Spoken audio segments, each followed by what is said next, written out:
Josiane Bernard, praticienne en énergétique traditionnelle chinoise. Bonjour à toutes et à tous. Merci de me retrouver aujourd'hui dans cette version ultra courte de quelques minutes.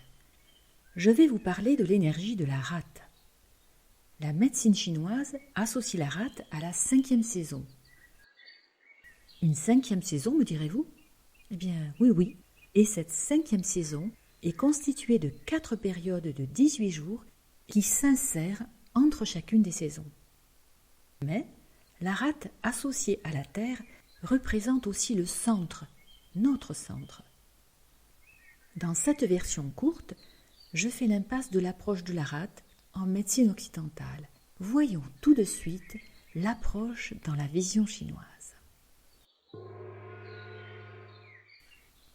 Comme je le dis chaque fois, la médecine traditionnelle chinoise se calque sur l'organisation féodale de la Chine ancienne.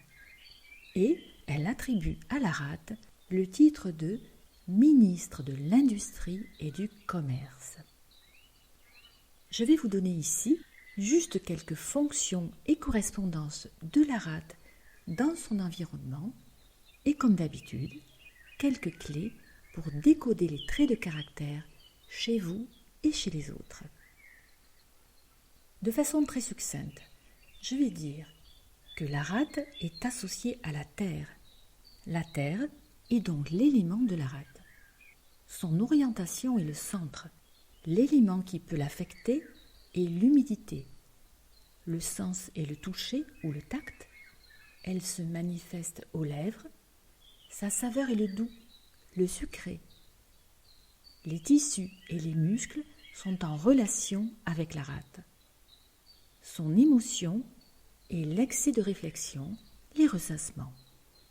Mais la rate, associée à la terre, c'est aussi la générosité qui rassemble et qui redistribue à tout le monde.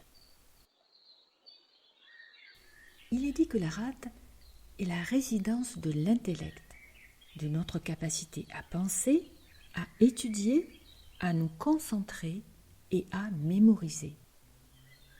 Voyez-vous, une personne avec une bonne énergie rate est une personne qui, tout comme le ministre du Commerce de l'Industrie, devrait avoir des pensées claires et les qualités nécessaires pour échanger avec sagesse, c'est-à-dire sans se dépouiller et sans dépouiller les autres, bien sûr.